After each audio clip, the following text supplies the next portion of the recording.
And good morning, Musicto Grieve to people. It's a Wednesday, which will be the last Wednesday, but we'll talk about it in a minute. And I'm back with Sharon from Grief Reiki. Hello, Sharon. Good morning. So, divorce. Let's get right into it. Hands up all those who've had a divorce. Yes. So, yeah, we've all been through it. I don't know what the stats are nowadays for divorce, but I mean, this is a huge thing.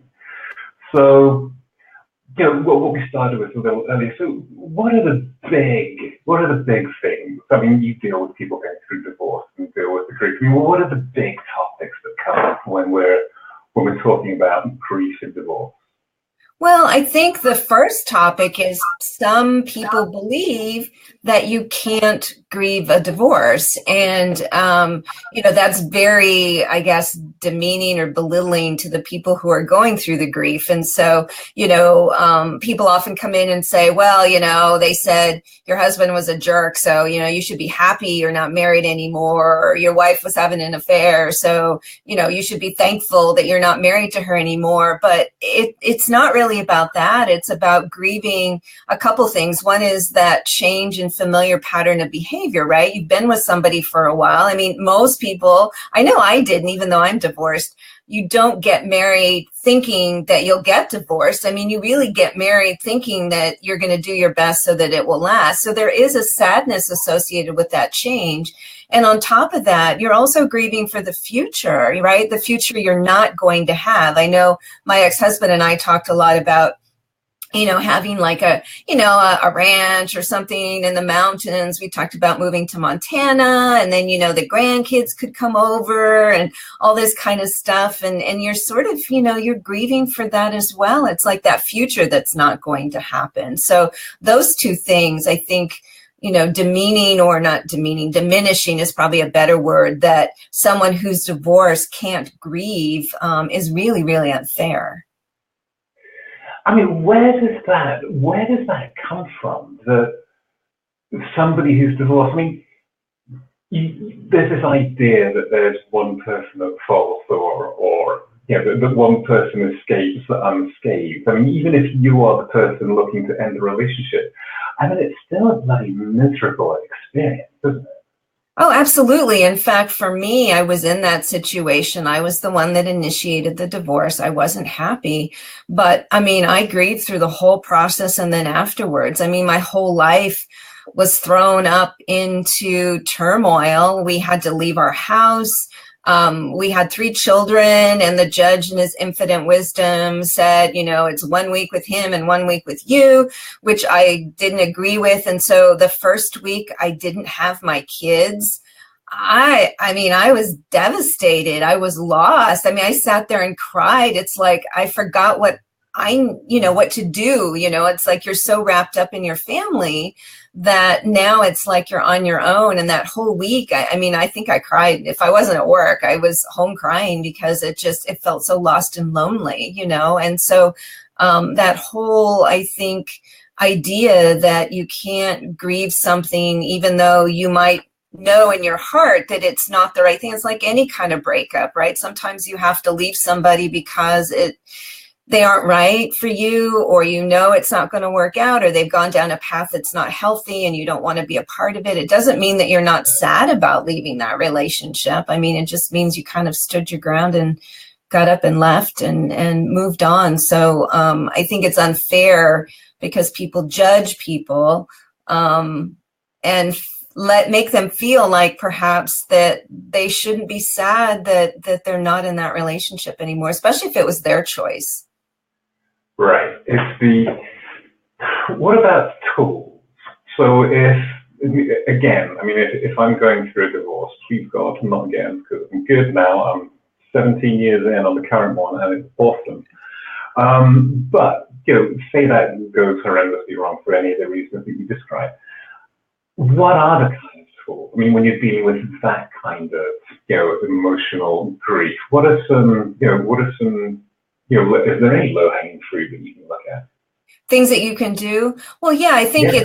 it's really to accept that you are sad and not listen to what other people are saying, because that's what we tend to do, especially here in Los Angeles. We're very much about what people think about who we are and what we're doing, and just honor those emotions. I mean, it really goes back to honoring how you're feeling and accepting the sadness and not trying to avoid it, not trying to pretend like you're okay. Oh yeah, he was a jerk, and you go about your business, when really deep inside you feel like, you're dying, your heart is just, smashed to pieces. So I think being honest, accepting your emotions, and really surrounding yourself with people that are supportive. I mean, I had quite a few people come out of the woodwork after I said I was getting divorced, and basically said, well, we really didn't like him. And I was thinking, well, where were you before I got married? I mean, why are you telling me after? And so, it's like, I think maybe when you go through a divorce, people kind of choose up sides, and friends that were friends may not be friends anymore. And I think finding those people that, regardless of the decision, regardless of who did what to who, because there's always two, right? It's not just one or the other, that they're there to support you and give you what you need and let you cry and pull out pictures and, be angry maybe for a little while, but, get those emotions out. Because if you don't, what happens is you carry that emotional baggage with you into your next relationship. And so that's not what you want to do, right? You want to grieve. You want to get all of those feelings out. You want to look at yourself and say, okay, I had some responsibility in this. How can I do this better? And then, kind of heal before you go out into the big world again, big dating world, and look for somebody else. Otherwise, it just perpetuates itself. It's one of the themes that I hear chatting with you over the weeks, is that there's that element of responsibility. We talked last week about forgiveness and apologies, and it's finding that element of your responsibility in the process. I mean, do you see that pretty much across the board? Yeah, I think what we tell people as part of our training is that you have to accept at least 1% responsibility. I mean, in some cases, it was completely out of your control. You had no control at all, but you do have 1% responsibility for how you react.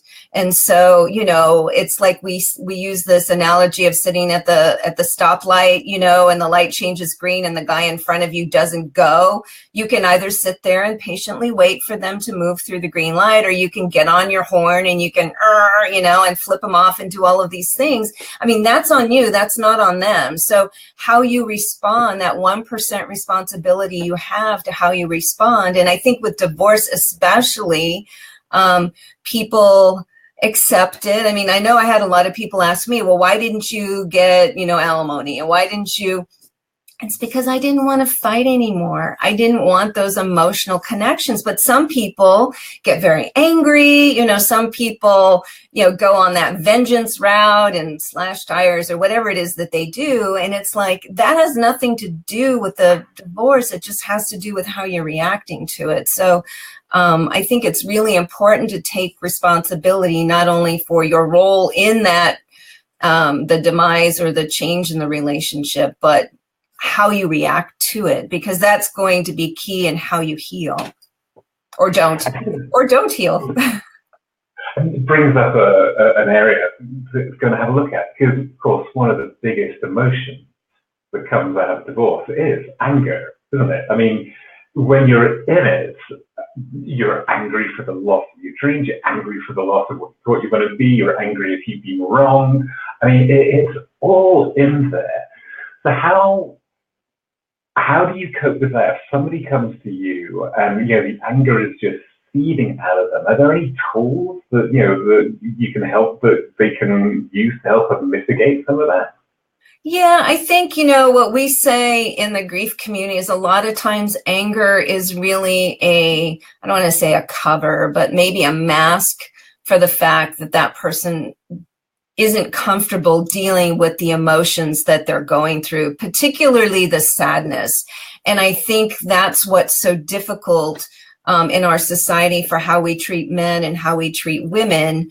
And you don't have to be a man or a woman to necessarily be stereotyped into having the anger, because a lot of people get very angry. But I think because we aren't allowed to deal with our sadness, we allow it to build up to a point where we do become angry. And some anger is necessary and healthy, but I've seen anger where people have literally gone out and, taken the air out of their loved ones' tires, or, gone and sat outside their home and sent them nasty notes. And again, sometimes that's a mask or a cover for not wanting or knowing how to deal with those extreme sad feelings. And so we talk a lot about how do we get away from the anger and start to feel, you start to feel the sadness, start to express it. Why are you sad? What are you feeling?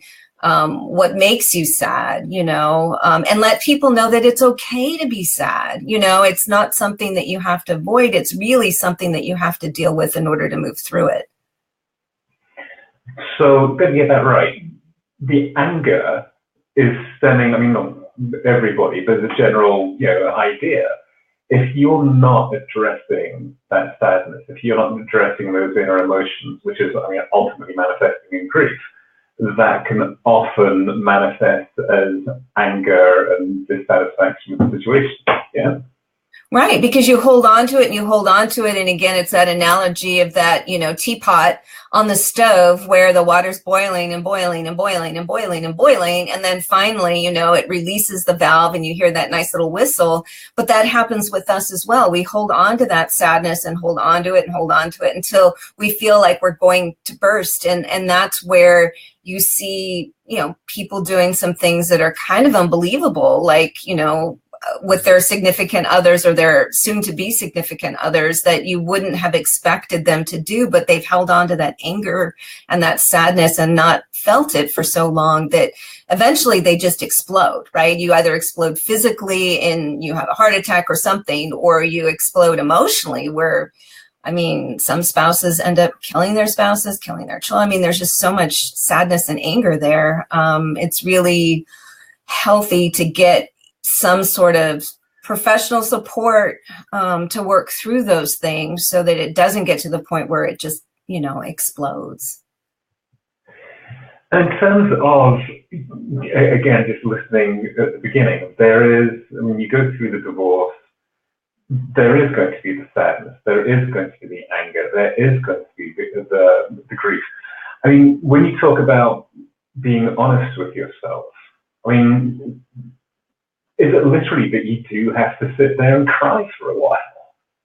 I believe that is true. I went through a period, and this isn't related to my divorce, but after my friend died, where, I tried to avoid the sadness because I felt like I had to be strong for my family. I had kids. I need to be strong. I can't let them see me cry. And you realize that that's not a healthy thing to do. So in order to help me get through it, I pulled out pictures and letters and, things like that. And I almost literally, I sat in my garage on the garage floor with my boxes, and I literally just relived many of those memories in order. And I don't want to say to force myself to cry, because to give myself permission to cry and to be in a safe place where I felt like I could cry, because a lot of people don't feel safe if, they don't have a safe space. So maybe your shower or your car or your garage floor ends up being your safe space. But, I just pulled all of those things out and the wedding pictures, and I watched, watch the video, and you allow yourself to feel the emotions that come with that. For me, and from what I've heard from other people, doing that, may sound crazy, but it's also very healing. You sort of cry till there are no more tears, and it's amazing how much better you feel after you've done that. I remember very similar experiences, post-divorce, just curled up on the kitchen floor and just racking the year that my dad and my dog died in the same year. I remember when I knew my dog was going, I cried for 3 hours. My wife was out And it was just that incredibly racking, cathartic, just, and afterwards you're right, there's a lightness, and nothing's changed, but everything has changed. It's weird. Yeah, I think, especially when you cry, I think we talked about it before, weeping, when you weep, your body weeps with you, right? It's not just the act of the tears coming out of your eyes. It's like your whole body is racked with sadness. And, it's not an easy place to get to feel your body weeping like that. But when you've gone through it, it is true. You do feel lighter. I mean, you don't necessarily, it doesn't take the grief, and all these things don't magically disappear. But for that moment, your body, your soul, your mind, everything just feels lighter. And I think that's the beginning of healing, is when you allow yourself to get to that point where you do get it out, because we hold on to things so tightly that it will manifest in some other way if we don't. And again, emotionally, if we don't address it, we just carry it with us into our next relationship. And it's not only not fair to you, but it's not fair to the person that you're with, because they didn't do anything. They don't know why you're angry. They don't know, what's gone on. And so resolving those issues and grieving for the loss is really important before moving on. It's amazing how society has created these certain behaviors and expectations. And if we could just kind of push through some of them, it would make our lives so much easier. Absolutely. So the track this week, we've talked about the aftermath of divorce and the grief that comes after, but this is what I was thinking about, a track for divorce. The one that I immediately went to was Phil Collins. It's not called Take a Look at Me Now. I can't remember what the actual name of it is, but it's that song. And it captures perfectly the emotion of somebody who's being left, doesn't it? Yes. It's that whole, how can you just walk away from me when all I can do is watch you leave? And you just, oh my God, I've been that person. Mm-hmm. And it's one of those, it starts off slowly and then the drums kick in and the emotion. It's a really good one to curl up and cry to if you're in that space. Do you know the track? Oh gosh, yes. I think I listened to that song, I don't even know how many times, over and over and over the years. So yeah, you're definitely on top of that one. That's so true. It's 1984. But that's the beauty of it's the beauty of what Musicto is and what these playlists are, because I think a good makeup of a playlist is maybe 25% new songs and 75% old songs, because there's so much amazing music out there. And particularly Western culture, we're so focused on the new and what's coming new and what's the next new thing, that we miss all this amazing music that people have never heard of. And one of the things that I'm excited about for the Musicto Grieve 2 list is that you can get millennials, you can get Gen X, you can get boomers, whatever, and they can come to this list and they can find a track that they might never have heard of before, that might be 20, 30, 40 years old, and it can still resonate incredibly deeply with you. And I think that's kind of cool. I think that's the amazing thing about music, right? Well, hopefully we're going to sit and chat on your list about music at some point, aren't we? Absolutely. All right. Well, we're going to call it a day. If you are going through divorce, if you're the one being left, listen to this track, because it should tip you over the edge.